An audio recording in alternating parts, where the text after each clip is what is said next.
আসসালামু আলাইকুম সবাইকে। তো আরেকটি ব্লগ ভিডিওতে সবাইকে স্বাগতম। আমি মিতুস ড্রিম থেকে মিতু বলছি। কেমন আছেন সবাই? আশা করি সবাই ভালো আছেন।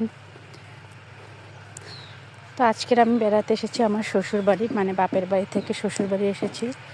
আর শাশুড়ি এই দেখেন সামনে কি সুন্দর করলা গাছ লাগিয়েছে, আর এতে নাকি অনেক করলা হয়েছিল, আর এখনও গাছটা ভালো আছে এবং ফুল ফলে ভরা। সামনে আরও অনেক করলা দিবে মনে হচ্ছে। তো এখন আমরা যাব হচ্ছে আমার শাশুড়ির লাউ গাছ দেখতে। তো এই যে দেখেন কত সুন্দর লাউ হয়েছে। এদিকে আমার মেয়ে আবার হাঁটছে আর পড়ে যাচ্ছে। রাস্তাটা আসলে বাড়ির ভেঙে গেছে, ভিতরের রাস্তাটা। তো ও যে বাড়িতে এসে খুব এনজয় করছে। বাচ্চারা আসলে শহরে বন্দি ঘরে থাকতে থাকতে বাড়িতে যখন আসে তখন আর কি অনেক ভালো লাগে, প্রাণ খুলে মন খুলে সব মানে ভালোভাবে ওরা নিজেদের মতো চলতে পারে।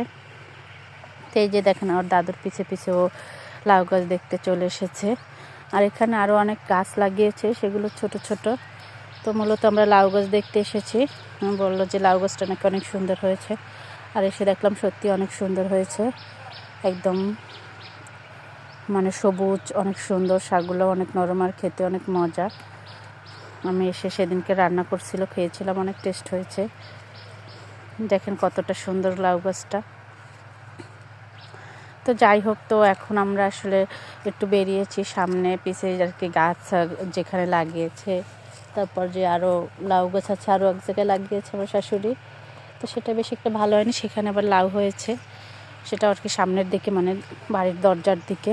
তো এই যে এখন আমরা সেই লাউটাও কেটে আনবো।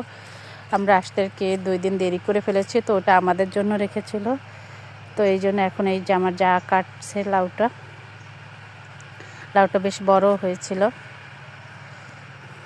আসলে গাছের এরকম তরতাজা শাক সবজি একমাত্র গ্রামে বসেই খাওয়া যায়, শহরে এগুলো পাওয়া যায় না। আর এগুলো নিজের হাতে মানে ফসল ফলিয়ে খাওয়ার যে একটা মজা, সেটা অন্যরকম একটা আলাদা ভালো লাগা। আমি দেখেছিলাম আর কি লাউটা আবার বড় মানে হয়ে গেছে কিনা বেশি, তো দেখছি না ঠিকই আছে, কিন্তু লাউটা অনেক বড় ছিল। এই যে আরও ধরেছে। তো এদিকে আমার যা আবার কিছু কচু শাক আমি খেতে চেয়েছিলাম, তো বললো যে একসাথেই কেটে নিয়ে যাই। তো আবার এই যে কচু শাকগুলো কাটছে। আসলে শহরে খাওয়া হয় না, আর কচু শাক খেয়েছি অনেক দিন হয়েছে, কিন্তু অনেক কষ্ট করে কাটছে।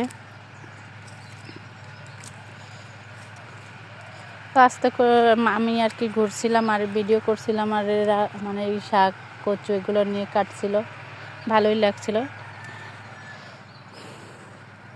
আসলে গ্রামে আসলে সবার সাথে একটা অন্য রকমের। আর